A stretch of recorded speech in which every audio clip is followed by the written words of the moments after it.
Hallelujah, hallelujah. We would like to begin today's discussion by giving all praise, honor, and reverence to our Heavenly Father Yahuwah by way of his only begotten Son, Yahushua HaMashiach.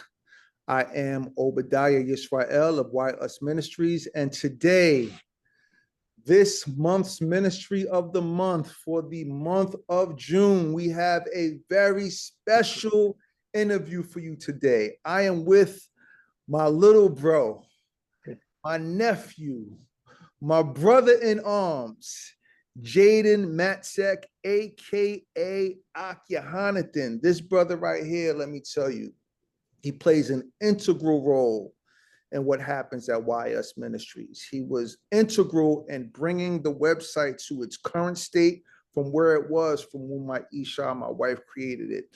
He is integral in leading Shabbat discussions. He is integral in leading prayer calls. He is integral in what would be termed the things that may not be seen by people, but he is in that backspace, really putting in effort and work day in and day out to advance the kingdom. And I am so thankful to have him here today. And not only does he do all of these things for Why Us Ministries, we are here for the reason why we are here today is this brother has founded a nonprofit organization called Unveil Incorporated out of Louisville, Kentucky. In my opinion, this young brother right here is truly the next generation of men that are called to lead the charge of the advancement of the kingdom of heaven.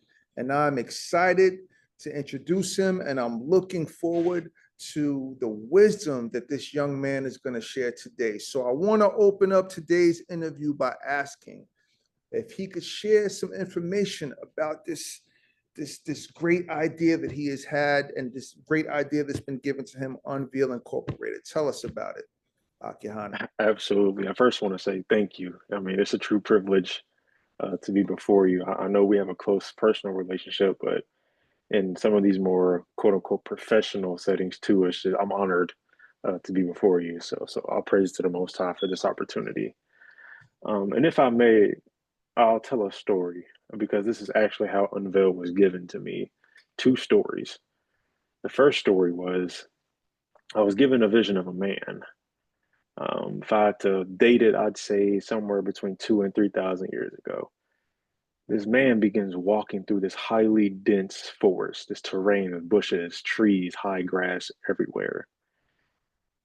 But he begins to pave a path. He pulls out a shovel and he just begins going to work, paving this clear, narrow pathway. And then he stops, and then this giant light comes down, and that is the end of the path. And then he looks back and he calls to me and he says, "Bring my people out of the darkness, help them find the path." That was my charge. He had given me a mission. The second dream or vision, whatever you want to call it, was there was this kingdom, beautiful kingdom. It was vast in its greenery, vast in its infrastructure. I mean, it was really beautiful. And there was a king who sat on the throne, and he was getting complaints from his ranking officers, like, "Hey, we're getting notifications. We're getting notifications that there's riots and stuff breaking out in the outer courts because there's not enough space and not enough resources to go around." And the king says, "So we need to expand." And all of his, cohorts, they were like, "Yes, we need to expand." So he says, "Well, how do we do it?" Well, he prayed, he sat back, and it came to him. "Tell all the children to come to me." Without question, they came.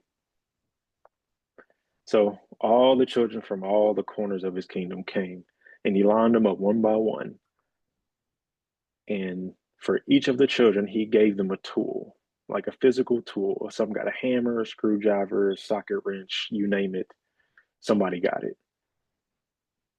And on each of the tools was inscribed, "Use this to build my kingdom." Simple instruction. He handed it to them. They went back into the kingdom. So now all these children go back into the kingdom with these new tools. And some of them are excited and, oh, look what I got. They go tell their parents, their friends, what'd you get? What'd you get? I got this. Some of them were confused. I don't know what this thing is or how it works, but we'll see. Some of them were just real nonchalant. Like, okay, just another thing in my life. So over some time, we recognized some groups starting to form. In particular, there were children who would get together in bands and begin to build and create miraculous, beautiful things. I mean, the smallest to the largest, anything from tables and chairs and windows to beautiful tapestry and homes, even. Then there were children who went around collecting other tools. If people left tools behind, they would go find them or they would go hunt and just scavenge. Then there were the kids who did nothing with their tool, basically sat to the side and let it collect dust, essentially. Then there were the children who used their tools for destruction. They went around destroying the things that the other children spent all their time and energy building. And at an unbeknownst time, nobody else knew the time except for the king. He said, okay, I've given all the children time, call them back into my kingdom. So he called them back, lined them up one by one again. And then one by one, he asked the children a question.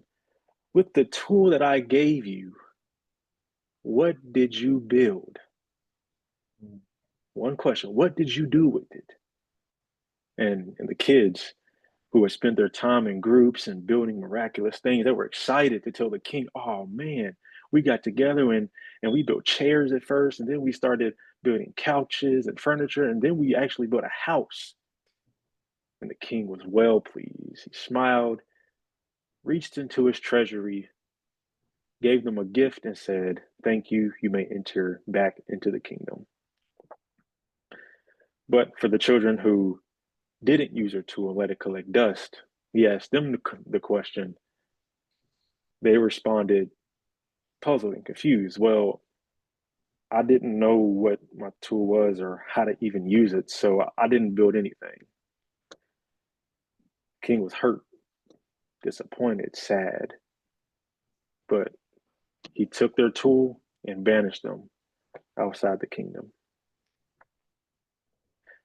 For the children who merely just spent their time collecting other tools, never built anything, just collecting them, when he asked them the question with pride and audacity, even, they proclaimed, I didn't build anything, but look at all these tools I've gathered. You gave me one, but now I have many. King was grieved, but he took all of their tools and banished them outside the city or outside the kingdom. And then for the children who went around destroying with their gifts, with their tools, he took their tools as well and banished them outside. And then he called all the children, the remaining children who are left, because now it's only the children who have built something for him. He called them back and he lined them up again. And then one by one, he redistributed all the tools that he had taken from the other kids to give to them. Wow. It is on these two visions, dreams, that Unveil was brought to life. The first vision was a direct order on my life, giving me instruction on what it is I was put here to do. The second vision or dream or parable, whatever you want to call it, for my own revelation was going to be the foundation of which I was going to build a tool for myself to fulfill my purpose. And that is what Unveil is. For me, it is the tool or mechanism which I'm going to leverage to help corral the Most High's people, or just people in general, back to that narrow path. I'm trying to reach people from all different scattered places. Some people are hiding behind bushels, afraid. Some people are off proud, running rampant. But it's for whoever That I wasn't given directions to be concerned about who's out, who's in. My direction was call the people back to the path, Hmm, and Unveil is my tool to do that. Now, I say all that to say it is highly, highly purpose and spiritually driven, but I understand in this world there has to be practicalities behind it. definitely. So while it serves that underlying spiritual function, which I believe is paramount, it also serves a more, let's call it, uh, professional face as well. Like if I'm out in industry, I may not, in different settings, of course, I may not just forthright say I am hurting lost sheep because then it becomes kind of spiritualistic out in the carnal world. But I will say it is a tool to help people find their purpose and meaning in life. And that comes with personal and professional development. So I know that was Uh, a long winded answer to your question, but no, hopefully that paints a picture of where it comes from. no, most definitely, man. And I hope our attire today is that correct balance. Cause I'm like, man, I should have wore the button up. Um, I came with the spiritual development. You came with the professional get up, but it's all love. You know what I mean? I let the people know that, this is today's attire, but you could catch me every now and again in a button down Yisrael. So don't judge me. You might catch Yahanathan in a garment too. So don't judge him. That is true. That is true. Those people, man. But yeah, man, I would love if you could share with the people a visual, you know what I mean, of, your website and, some more detailed information about, the idea that you have as it relates to how this is going to affect the next generation of young men and young women looking for their place in the world. Absolutely. Give me a quick second to go ahead and share.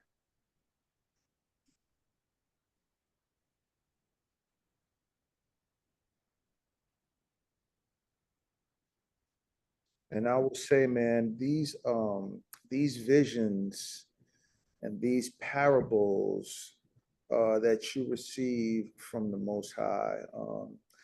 We're going to have to revisit that at a later time in today's discussion because I think that's just such a special mode of communication that not too many people have the opportunity to experience. So I would like to elaborate on that some later on in today's interview. Absolutely. Absolutely. I'd be honored. So this is the Unveil website. I actually built it myself. It's one of my earlier websites, and I actually do plan on going back and refining a couple of things. But as it stands now, it's a pretty solid and can, if nothing else, give you some insight as to what Unveil is doing and has done up until this point. Um, but for starters, I mean, it's fairly straightforward. So I'm not going to spend a lot of time of just, doing a deep dive on the whole website, but I do want to highlight a few key pages. This first page is programs. Now, I started Unveil back in the fall of 2022, and I got my 501c3 status, I want to say late spring of 2023, if I'm not mistaken. It's been a while. But within that time frame, like up from 2022 to now, on paper, I haven't done a whole lot just because I've been a student. I probably should have prefaced that in the beginning. I just graduated um, this past spring from college. And so I was trying to be really strategic about what promises I was making to the community. So I wrote out very small programming just to A, test the water, and B, test myself. I needed to be able to prove to myself that, it's just not ideas. I can actually put my foot to the ground and do the work. So this first page, Project Utopia, it is a program that I wrote out back in 2023, back in the fall of 2023. And it's something that I believe is very impactful. Matter of fact, if I'll just click on this link, its mission was to reduce the depression, anxiety, and suicidal trends in youth. And it really comes in the form of media. And phase two, I didn't hit my donation goal, but phase two was going to be a research study where I sat down with, psychologists, psychiatrists, all this. I'm about to call them psychos. It's not the right word though. All people who study the mind and study that realm of space, to eventually in phase three build out a solution or application to better serve this population. But once again, like I mentioned before, we didn't really hit our financial goals, and it wasn't going to be sustainable for me to fund it myself. So it's paused. I'm not going to say it's dead, but it's Okay. paused. Um, but for the prelude for the phase one to test the waters, like I always try to do, the scientific method is, to go out and see what is, what I can do, and what could be. But I went out, conducted interviews with some family and friends just to hear their stories, and they in different age groups as well, to hear their stories about battling, coping, facing, or sometimes losing battles to things like fear, depression, anxiety. And as we know, these things are very spiritual, but to people out in the world in the public, it's they don't view it as that, but it's still something they deal with every day.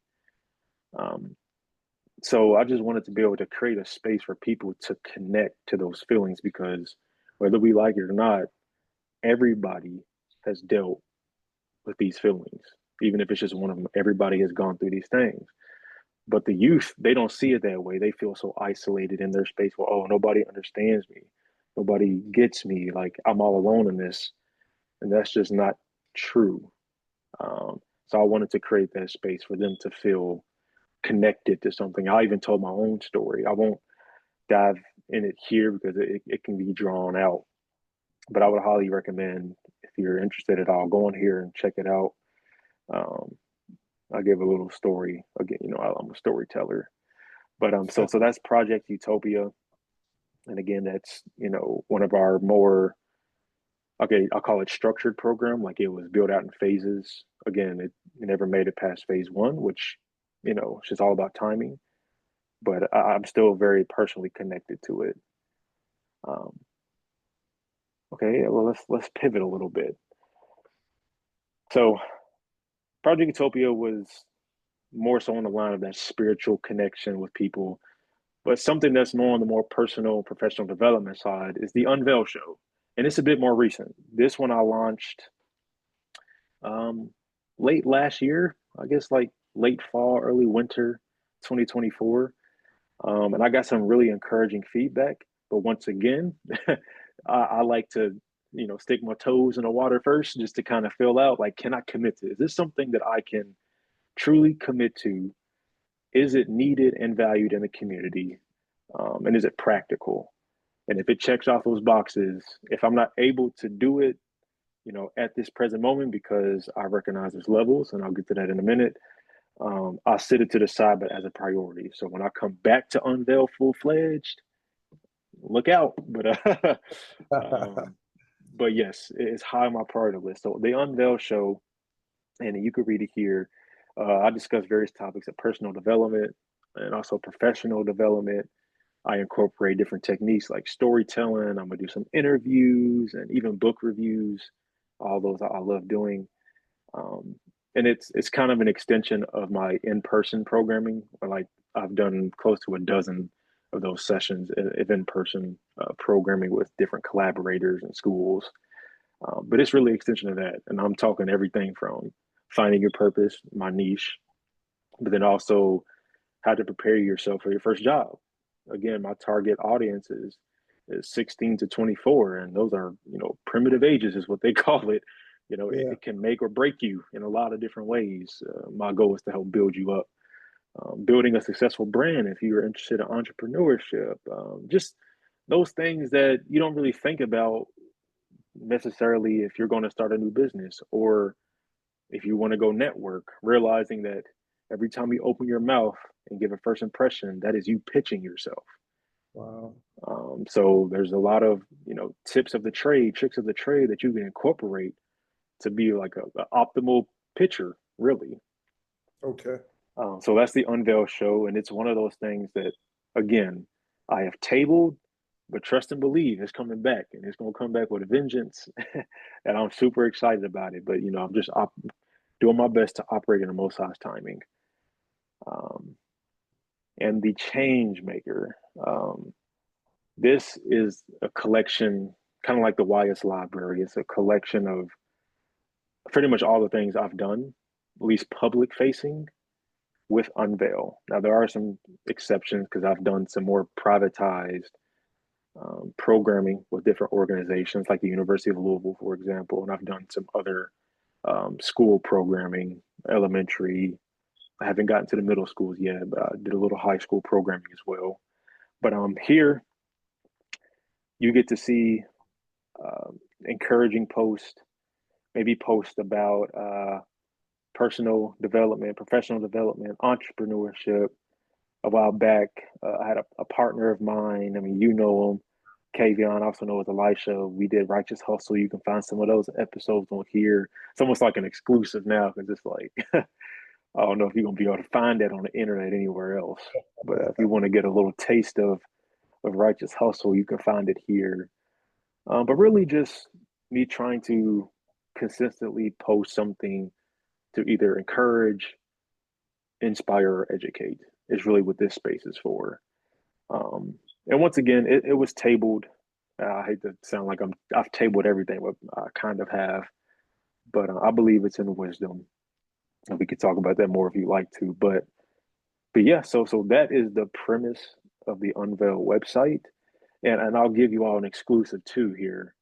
I was debating on it. I'll do it just to kind of give you some insight and foresight as to the expansion of Unveil. I am a planner, strategic planner, a visionary, but I'm also learning how to be an executioner, like how to execute. Todaya. But here is the Unveil toolbox. Sedulous, Emergence, Vanguard, Apex, Project 28G, and My Unveil. These are all tools, using that metaphor again, these are all tools that are going to fall under the Unveil umbrella. Because here at Unveil, I have identified really four different areas where we can help support mainly youth in their development. And it's the youth who don't know their gifts or tools and don't know their purpose, the youth who know their gifts and tools but no purpose, and the youth who have an idea or may know their purpose but don't understand or know their gifts. These are the three main areas that we seek to kind of fill the need for. And these tools help fill in different gaps for those three groups. So Sedulous is a goal setting app. It's pretty simple, actually. It's a virtual goal manager, helps keep you accountable. It uses gamification to incentivize your progression, which I think speaks a lot to this generation. And Emergence is it's going to be like our hub for our online courses because I've been doing a lot of programming, but I need to systemize it essentially into a robust online program so anybody anywhere at any time can access it. That will be the hub for all of that. Vanguard, I get really excited about Vanguard because it is a venture studio model, which if you're not familiar with the venture studio, it's pretty much, I'd call it almost like the entrepreneur's dream, but it's not spoken of a lot. It's the idea that you come into a space with an idea. That could be it, just an idea. And you get put together with a team to help you build out an actual product, invention, business around it. Basically, turning your ideas into a tangible something. So that's the venture studio space. Then we have Apex. This is for individuals who have gone on to procure financial success in their life and they're looking for ways to give back. Apex is a platform to help connect them and their resources to people, let's just say, in the Vanguard program. Yeah, I know that one. that one. All of these get me excited. Like I said, I've been sitting on a lot of these ideas and haven't had the platform to really speak on them. So forgive me if I get really excited and a little carried away. And then Project 28G, this one's a bit more abstract in essence, but essentially it is a platform to help people paint a roadmap for their life. And I know, like again, like I said before, it's pretty abstract because it's not a step by step how to live your life. Like eat cereal today, eat broccoli tomorrow. It's not like that. But maybe you want to be an engineer, but you're not sure of the correct goals to even set a place to achieve that. This is a platform to help you piece those puzzle pieces together. That's Project 28G. Um, and then my Unveil, it's the one-stop shop. So basically, it will consolidate all those different platforms into one space. You can access it as an Unveil member. Most says the same uh, to Unveil members. They would get free, it'd be limited access, but free access to each of those platforms, and also be able to redeem rewards, merch, and once we build out our physical facility, they'll get access to that facility as well. But yeah, so that's kind of like the scope of Unveil and kind of where I, as the founder and executive director, see it going in the next 10 years, 10, 15 years. Man, I would say, my brother, the description visionary is limit. It's limited to what I'm hearing from you today, man. You're a genius, man. You know, All and, praises. and I know that I have, heard some things about your nonprofit, and I was there for the launch of the nonprofit, which was a great experience. But to hear you go into detail about this vision that the Most High has given you, it exemplifies the purpose of this ministry of the month that we do month in and month out, like to bring a spotlight to the talent that is within this awakening of elder men, younger women, emas, whatever the case may be, and to see, like, as I'm listening to you, I'm like, this is, I don't want to I'm trying to refrain from comparing you to anything that's happening in the world, so I'm not going to go there. But this is such a robust and inclusive and such a well thought out idea, and in addition to that, it's so personal. Like it encompasses this huge vision, but at the same time, the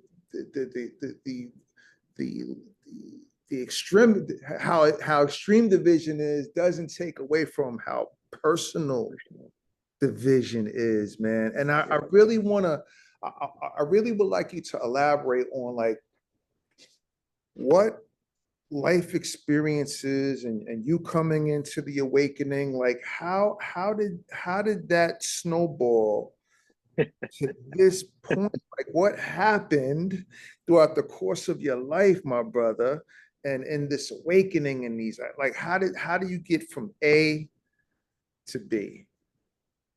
Uh, Nothing but the Most High, in all honesty. And the story, it really begins before I was even born.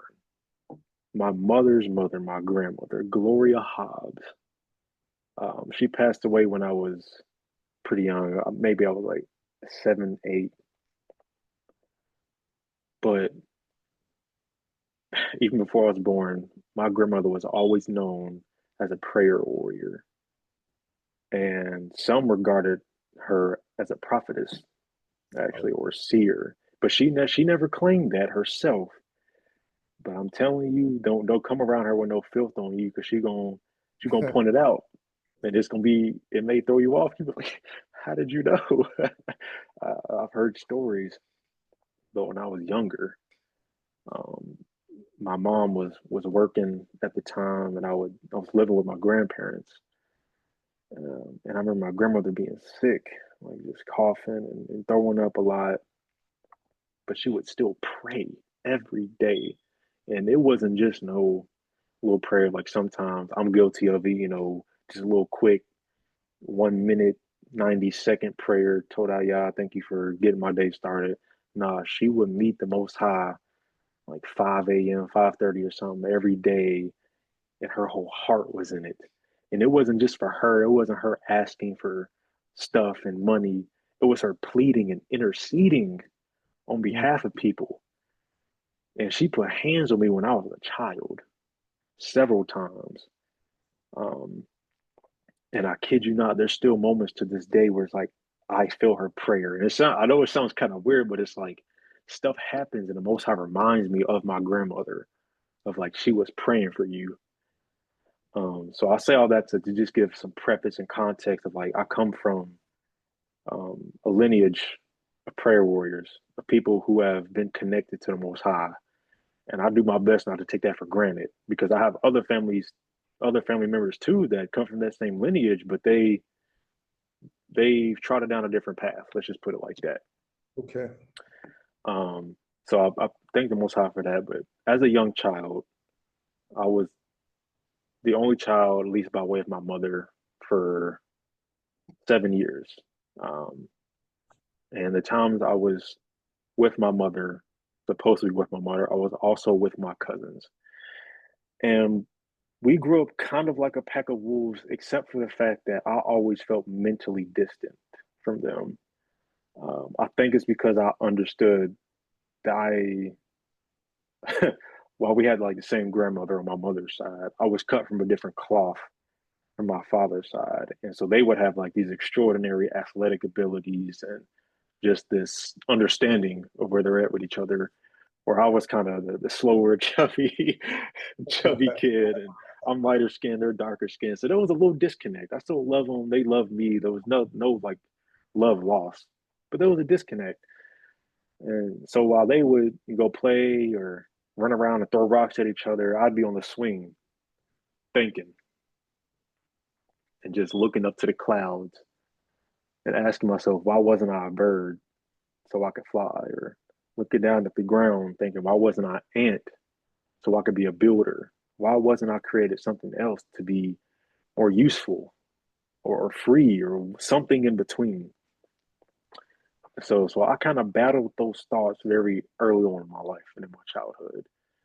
And it also was coupled with some identity problems with me living in a split household where my mother and biological father weren't together. And then they both went off and started their own respective families. So I'm like a bridge. I'm always in the middle.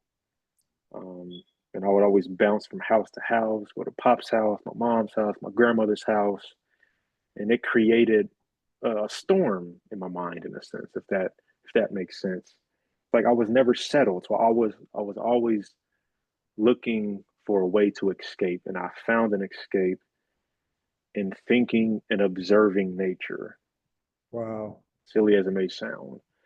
But just, thinking about at the time I couldn't really recognize it as profound. But looking back as me now, it was very profound to watch birds how they interact and watch the ants how they interact, even the worms and sometimes the grass even like I would just watch it all. Um, and it was like that at a very young age. I wasn't able to articulate it, which I'm sure you can imagine as a young child. So I felt very isolated and seemed very isolated and lonely. Then as I entered into middle school, middle school. It's it seems like everybody in middle school is just really trying to find themselves, and I joined the club, and it was really rough. Um, those first 2 years in middle school, I had gained more weight, like I was real chubby. My mom had just got married, and for the life of me, I was having this internal battle of like, he's trying to take my place. I'm the man of the house, knowing I'm like 12, 13. So it was a lot. It was a lot of struggle internally, and I had suicidal thoughts, and I was just depressed, and it was bad for a while. But thank the Most High, He had sent me a friend, one of my best friends. And we're still pretty cool today, um, and he helped alleviate a lot of that. I'm not gonna sit here and act like, oh, he just completely changed my life or saved me from destruction. It wasn't quite like that, but he was able if nothing else, to distract me from the pain I was feeling. And I'm super grateful for that because that was it was a rough time for me. Then I made it through it. By the time I hit eighth grade, I had realized I'm not supposed to fit in. That Wow. was like a pivotal reflection point in my life where I realized my entire life I've never fit in. Why am I trying to fit in with these people? It's not me. And I'm privileged, honestly. If spoiled didn't have such a negative connotation, I say spoiled, but the Most High has privileged me to find understanding in these things at an early age. Because it was after the eighth grade year that I was like, I'm done trying to conform or shape myself into what I think they want me to be. I have to become who I'm supposed to be. At that Woo. point, I didn't know who that was yet, but I just knew I wasn't going to try to be something I'm not. So then, life full of its curveballs, hit me with a big curveball. I had a choice. I had a choice. Transitioning from eighth grade to freshman year of high school, my mom and my stepdad said, "Hey, we're going to move to Ohio. And we understand the position this puts you in, but we're going to leave the choice up to you, actually. You can either come with us or you can stay here, with your biological father and your grandmother, my father's mother." And I had my carnal inclination was to stay with my biological father and my grandmother. But by this point, I had just recently kind of been introduced to this walk, and Okay. I was just beginning to gain some footing into like what it means to be a law keeper. And as much as I tried to fight it, I was being convicted at the thought of staying with my biological father and my grandmother. And it's not just because there's some evil people or just blatantly wicked, but it was because I knew that I was not disciplined enough to say no in a daily environment like that, like an environment where sin will be around me on a daily basis. Like Shabbat, wouldn't have been that, that wouldn't have been a consideration. I probably would have had a couple kids by now if I had to stay with them, just because my father, he's very much that, have one for every day out the week if you want. like he was like that. And that's just how he was raised. So it's no. I'm not trying to bash him or disrespect him in any type of way. That's just how it was. Um, so I made the decision to go move with my mom and my stepdad, and the transition wasn't easy. I'm not gonna lie and just be like, oh, it was, rainbows and lollipops. It was rough, but there was also a profound beauty inside of it too because it was fresh. It was new. It was like, okay, I've existed my whole life up until this point as kind of like this storm, like living in this storm, like always bouncing around. This is the first time in my life where I'll get to be settled for the most part. And this, I believe, will help me kind of find who I'm supposed to be, if that makes sense. And that's pretty much what happened. Moved up to Ohio and came into the school system, which was a diverse shock. If you've ever seen Everybody Hates Chris, that's all I'll say about that. I was Chris in that scenario, but um, but that's exactly what I did. I came in there. I wasn't trying to please anybody. Wasn't trying to be something I'm not. I was simply doing what I feel like I needed to do to find out who I was supposed to become. And it took me a couple years. Freshman year, you still kind of testing water. Plus, it's high school. You got emotions kind of everywhere.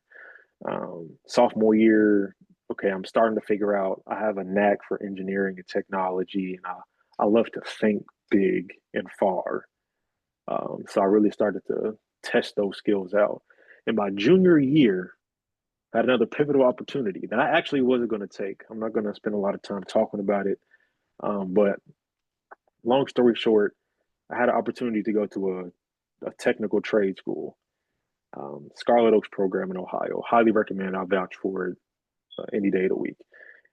Had an opportunity to go to vocational school, and I was actually at first wasn't going to go at all. But my mother, being the loving mother that she is, basically made me go to the orientation and be like, look, if nothing else, we're gonna go out here and check it out. Okay. And so we went, and man, the Most High's favor. Boy, just looking back, his favor is something different. Um, I'll go into the school. It's not really blowing me away. I mean, it's a nice facility. They have some machinery, and the building is broken out to, you got your culinary right here. You have your robotics, your electricians, auto mechanics, body workers, nursing, uh, dentistry. It's all broken up. And I'm like, wow, this is really cool. I don't think it's gonna be for me, but hey, I mean, this is really cool. um, and then we toured the robotics lab, and it wasn't the robots, wasn't the computers or the equipment. It was the way the teacher spoke to me. He spoke to me like he knew what I could be before I did. Wow. And it's hard to explain, but he saw the potential in me without even really knowing me. I don't know. Maybe it was just the Most High that just dropped that insight on him, or maybe he just saw something the way I carried myself. I don't know. But he just spoke to me like, you have great potential. Just up front, like this is basically the first time I'm meeting this guy. And it was profound. And we got back in the car, and it was quiet for the first 5 minutes on the car ride. And my mom was like, mm-hmm. And I was like, what? She was like, you want to go there, don't you? I was like, yeah, I do. I do. You were right. My bad. You were right. I'm glad you made me go. This is it. Um, Most of our favor comes into play because they actually ran out of spots for that classroom. Like it was full to capacity. They actually had like a small waiting list for it too.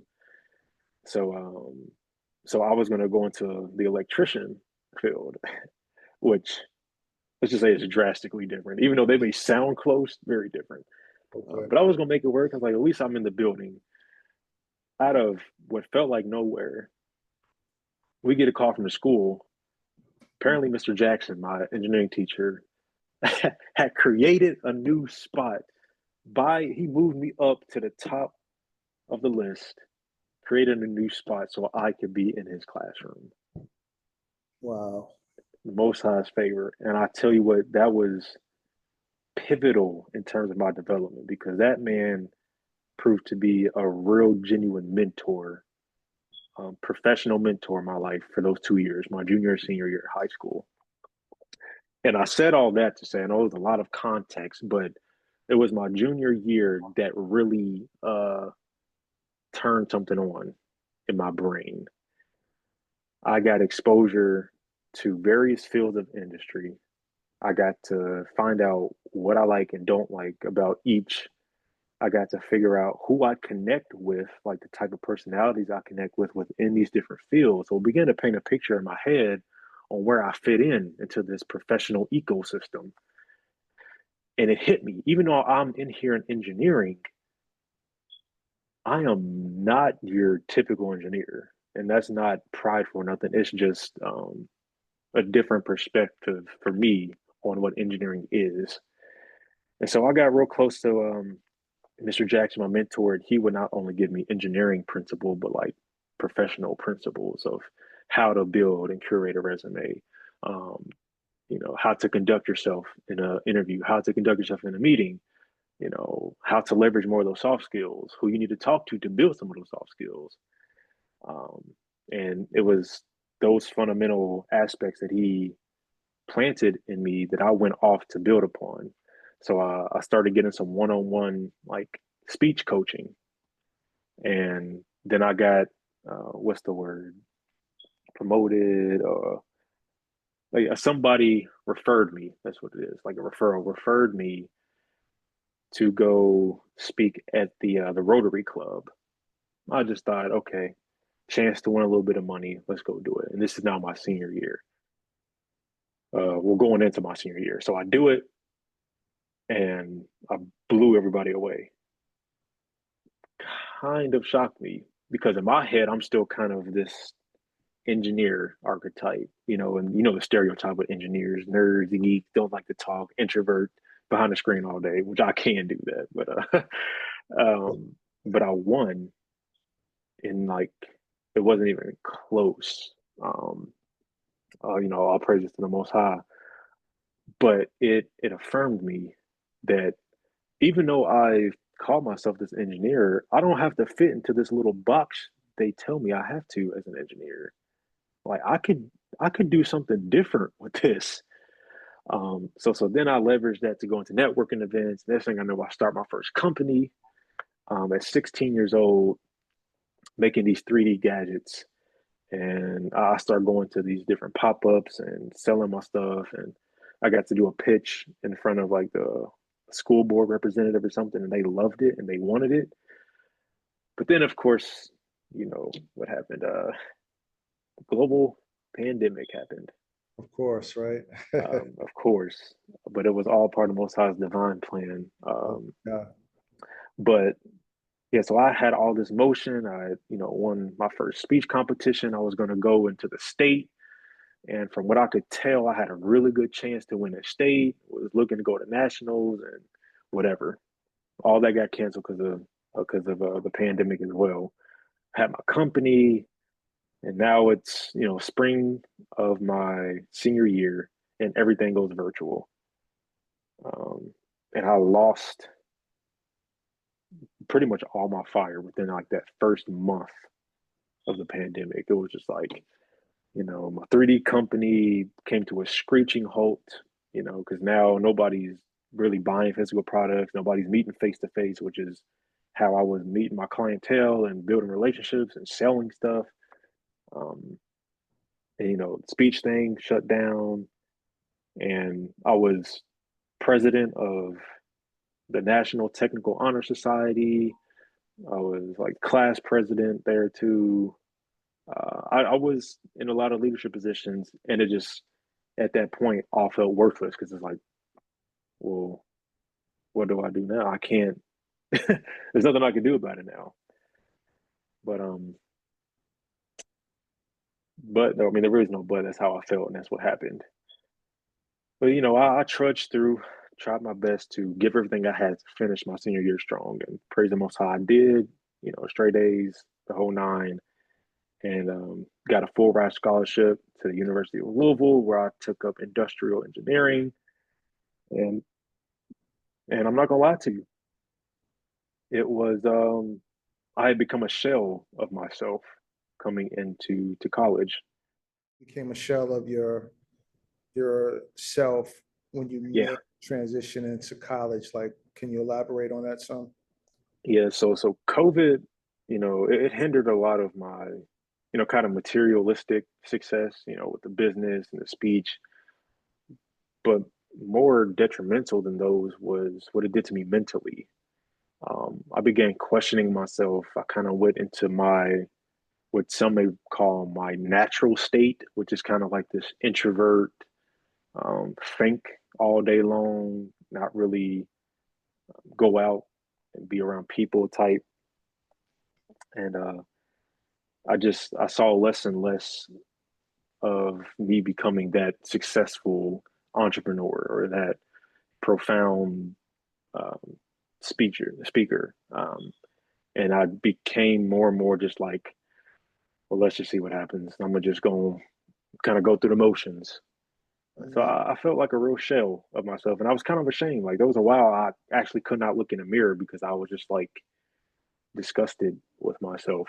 Um, I was in a rut, a real rut. And then yeah, so I moved back to Louisville to go to the University of Louisville, and I'm living with my grandparents. And first semester kicked my butt. Like the technicalities of it is a huge shift because in vocational school you're very much learning more hands on. So a lot of the instruction is geared towards that and not so much theory. But in engineering school, it's completely flip flopped. It's like 95% theory, 5% hands on. So it like I had to go to a different mental space where I didn't have no social life. I didn't have no real personal time every day, with the exception of Shabbat. Thank the Most High, I was still able to kind of maintain those laws, all the way up until that point. Um, but if it wasn't on Shabbat, it seemed like every day it's school, school, school, like rough. But praise the Most High, I was able to sustain because I got a full ride and I was getting stipends actually from the school. So I wasn't in a position where I even felt like um, I was able to complain, because the Most High was showing His favor even in that moment. But my second semester, this is the spring semester of my freshman year, January 9th, Tuesday. I still remember it. I was upstairs,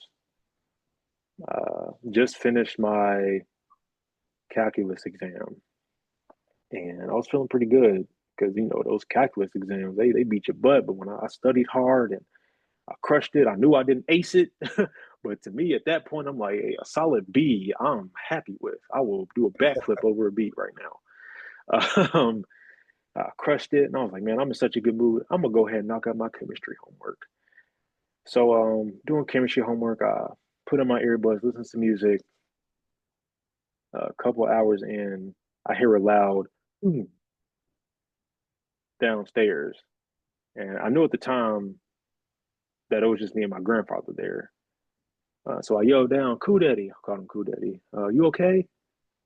I didn't hear him say anything back, but I heard like scuffling, like he was walking, because he wouldn't pick up his feet when he walked. Um, so I was like, oh, okay, he's down there walking around. Put my earbuds back in, listen to some music.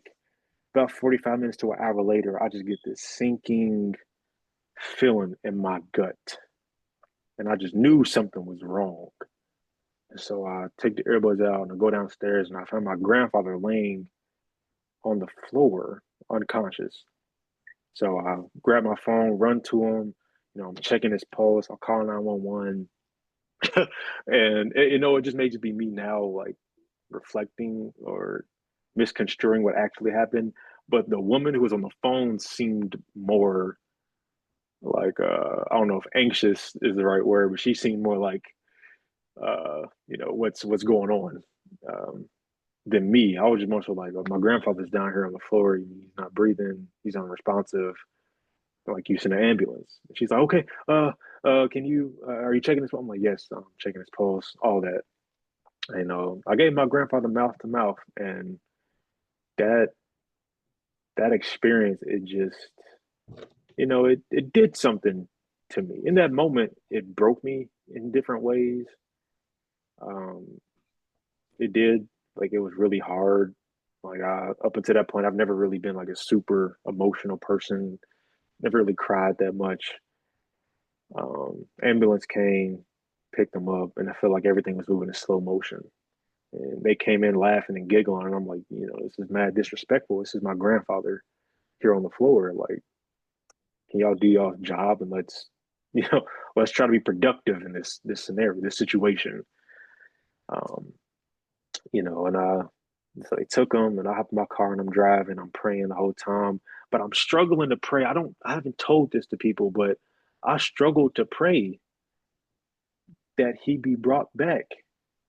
Um, my prayer turned into, "Yeah, let your will be done. Just help me find peace in this. Whatever happens, just don't let this break me." um, get to the hospital, I call my pops, my biological father, this is his father. He meets me, and he's not a very emotional person either. So he's kind of pacing back and forth, just kind of nervous. And then, the doctor comes in and, you know, it tells us the news. And I start to cry. And I'm like, yo, I felt guilty. Above anything else, I felt guilty. Because, like, had I went down there earlier, maybe I could have saved them. Or, man, I just got so caught up and I was listening to music and I doled out my senses. And he still may be here if I'd have just, that train of thought, it became toxic.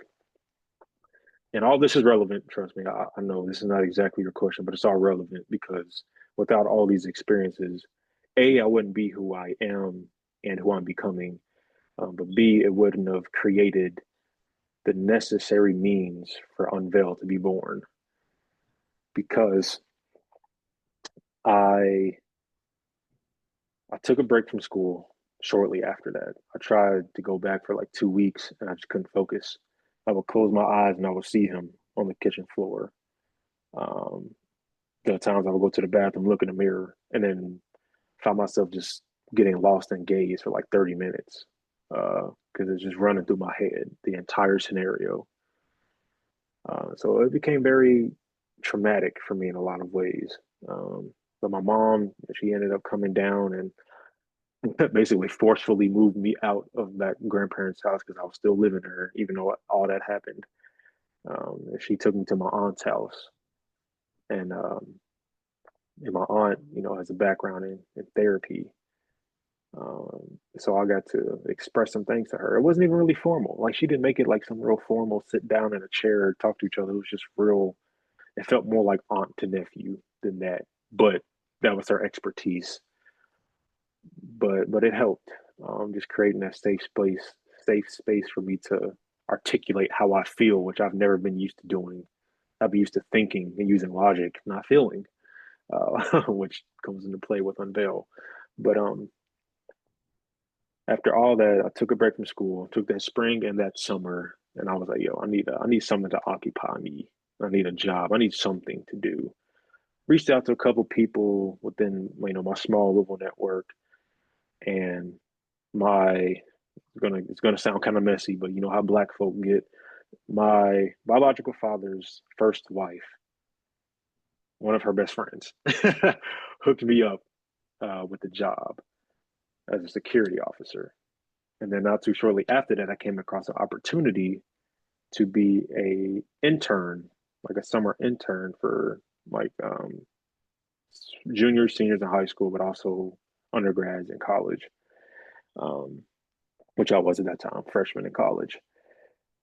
And in that space, I was able to incubate and build out the idea of Sedulous, which you've seen in the Unveil toolbox. So Sedulous actually came before Unveil, but it was that security job where I got to connect with Miss Renee. She's kind of like an aunt to me now.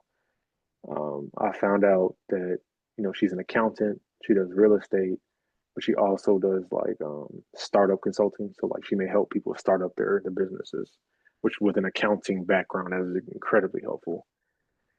So one day I'm talking to her um, about my ideas, what I've done all up to this point, and I'm talking to her, but I'm really talking to myself to try to paint a picture of like, okay, all this has happened to me for a reason. Where am I supposed to go with this? And she doesn't even say anything. But then I had this idea of like, man, I don't. The hustle and bustle, the chase for the dollar is not. It doesn't speak to me. Like a Yeah, lot of my peers, they become engineers because it's a high paying job, but that's not why I even chose that. I chose it because that was a aptitude that I had.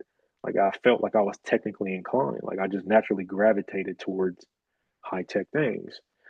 Um, so it was never about the money. And I was just kind of like, man, how can I leverage this? Because, the space I really want to go into is impact. Like I want to help people.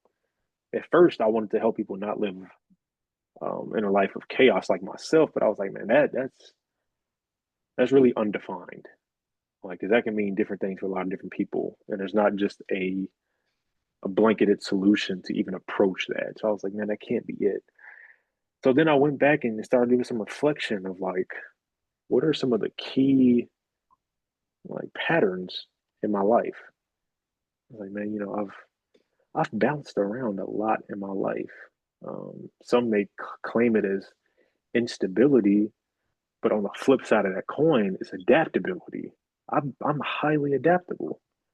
I can go into different spaces and adapt quick, and it actually, you know, transforms and also into my professional career as well as like to go into different spaces and adapt.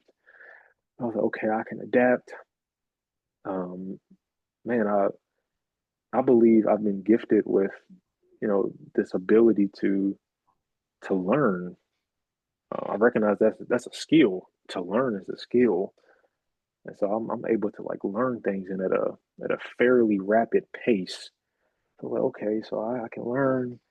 I'm adaptable. Now, what's important to me, man? People. I mean, because without people, life has no meaning for us.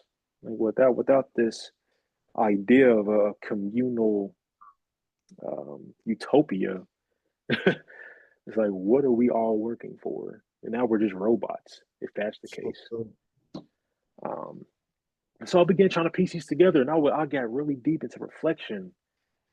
And I sat down with my mom at one point, and she had told me about when she was a little younger than myself. She had an idea of starting a nonprofit, and interesting enough, it was very similar to the foundational principles that made up Unveil, but it was more centered around, excuse me, economic liberation.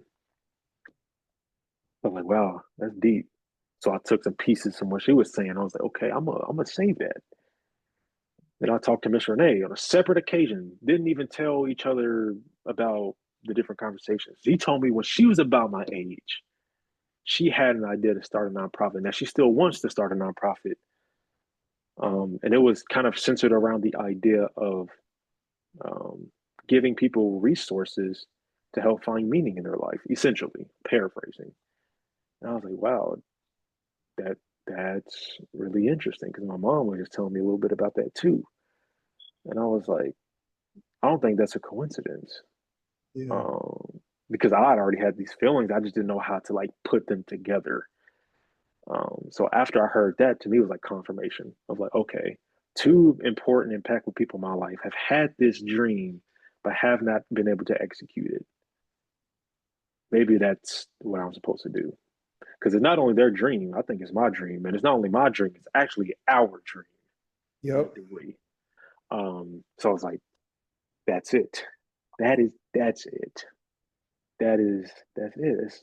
It's it's a revelation. It's unveiling. It's unveil. It's a revelation, is what it is. And so that's where like the journey kicked off. And all praise to the Most High. Some may from the outside say it's been a slow progress, which maybe it has been, but I'd much rather do it this way because I go to sleep thinking about the profound impact it has a potential to make, and I want to ensure that it is of the highest quality. I'm not concerned about quantity. I'm not Yeah, concerned about how many people it may reach. I'm not concerned about how many programs I run. I'm not concerned about how much money or the net worth it may make. I'm concerned about the lives it's going to touch and how it touches them. Um, so yes, I know that was a very long answer to your question, but it well, felt necessary. It felt necessary. definitely. And I think you had to touch on all of those points to bring fullness to this Right, testimony, which is an amazing testimony. I've only witnessed from the outside looking in pieces of that. So right. to hear it now in its totality, it kind of gives me just a whole new respect, for this process and what the Most High has put in your heart to do. I would like to, speak to one more thing before we close out. Um, really, I would like for you to, because you have such an amazing like life progression, like so you know, based off of, and these are some of the things that we tend to be challenged with in our community. We come from split homes, and Yeah, we have these different influences in our lives. You go through the stage in your younger years where there's a level of insecurity because you're not quite sure, what your purpose is, and it seems to me as though the Most High had not necessarily given you your purpose, but he gave you some comfort and where you were at a particular point in your life, which leads to a great amount of confidence at this stage in your life because you exude confidence. You exude confidence in what it is that you're doing. You're methodical in your approach. You're not in a rush for the glitz, the glamour, and the money. That's not what it's about. You're just taking the downloads, as they come. So, for and I don't know if you want to separate these two scenarios or if you want to try to combine them, but for a young person that's in the walk, as well as a young person that may not be in the walk, like what type of advice can you give to young people that are self-aware to the point that they recognize that they're not comfortable, but they don't know how to figure out how to relieve themselves of this discomfort of not being part of the in crowd? Yes, I would say my first piece of advice when I've mentored, younger people in and out of the walk, I really try to help them ask themselves what is real and what is my expectation of reality. Um, because a lot of the times I found, at least when I've talked to them, I'm not gonna call it research yet. I will research it more, but I have found that there's a disconnect between what is actually happening versus what they believe is happening and should be happening. And that's pretty much in every ways of life, especially when you're, a young adult growing up in this truth, because and most times you have been sheltered to a certain extent. So you hear all the no's about no, you shouldn't do this, no, you should be careful of that, no, no, no, no, no. But you can't help but have a curiosity about it. So now you've painted a picture in your head of an expectation of, man, they said no to this because of that, but I bet it's not really like that. Mm, But in both cases, you fail to recognize the reality of it. So if I can just help you first understand that what you think you know or what you think is reality, 9 times out of 10 is not real. So I always try to start there because I need, first, I got to tear you down a little bit before I can build you up.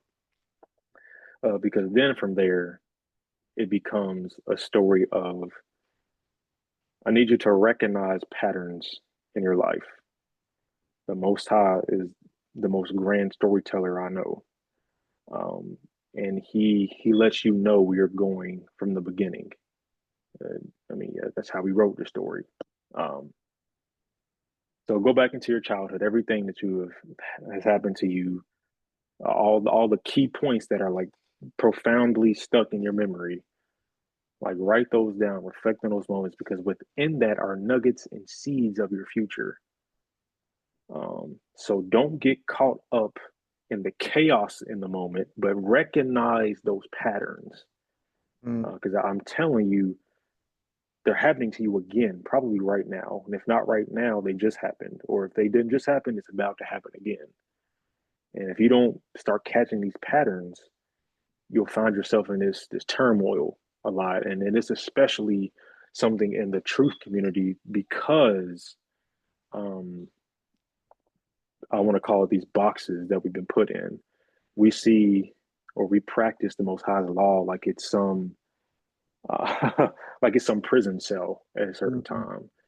Yes, it is a strong defense. Yes, it is a mighty strong tower. It is those things, but there's also gates and doors to it. It's supposed to flow in and out, travelers coming in, people coming out. It's fluid. But a lot of the times in our pursuit to be perfect, we miss the social aspect of it, and we lose touch with reality, and we get like real spiritual and pious in different ways. So I try to really help them understand like what your reality is, and the fact is your life will never look like theirs. It won't. You can try, but you have been given something that they have not. So even if you do go backslide and go out into the world, there's going to be a piece of you that is always going to be miserable until you come back. So why play around? Why waste the time, the energy, the money, the heartache? Don't do it. Just don't. It's not worth it. Instead, I'm asking you to reflect, recognize the patterns that play in your life, figure out the skills you've been given, the tools and the gifts that you've been given. Because, if I gave you a hammer is not a purpose, but it's a tool to fulfill a purpose. The purpose is to build a house, but I gave you a hammer. You got to get to work with what you've been given.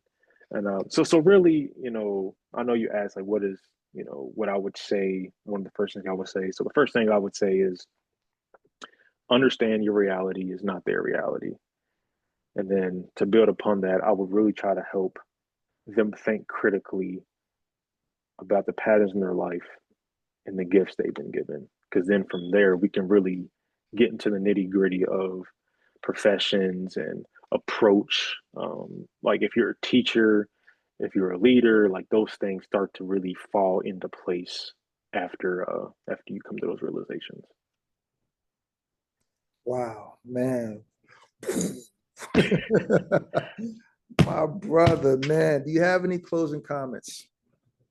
Um, all praise to the Most High. This has been extremely exciting, edifying, for me. Because, like I said before, I tell people in an incubation space, where I have these ideas and they're kind of set to the side for now. I'll go back and plan and write some things out, capture notes, take nuggets from different places, and write down different visions and parables I'm getting. But it's not in a place where I'm able to step fully in it and be 100% active with it. So when I get these opportunities to share my heart with the people and to share a piece of myself to leave behind potentially, I'm extremely grateful and privileged to do so. So thank you for this opportunity. Man, when I my mind is really blown, and I'm not saying that in a literal way. Of course, I'm taken aback, and I'm humbled. It's been an insightful conversation. It's given me a whole lot more insight into your character, because this is I'm telling the people, this is the most I've ever heard you speak in my life. This brother is not he's a man of few words. He definitely applies the wisdom principles by way of his pops, my brother Joseph Joshua. You know what I'm Yeah. saying? And I just listening to this, it's just been such a great conversation. I really believe that what the Most High has given you is it's a culture shifting idea, and I'm thankful that, that your great mind, the great mind that he's given you has also lent to, what the Most High has put on our heart as a congregation to push forward. I'm here as your brother to help you in this endeavor in any way, shape, or form that I can. And I truly pray that the Most High, you know, multiplies this idea and puts all of the right people in place for this to move forward according to his divine will. I'm rejoicing right now in this moment because, I know that somebody that did not know about Unveil is about to find out about Unveil. And yeah, willing, the people that find out about it will be the people needed to continue to push the movement forward. Um, so with that being Yeah. said, all praise, honor, and reverence to our Heavenly Father Yah by way of his only begotten Son, Yahushua HaMashiach. It's been my pleasure, and I look forward to us expounding on this conversation a whole lot more here in the future. Much ahav. Much ahav. Much Thank you. Shalom, shalom.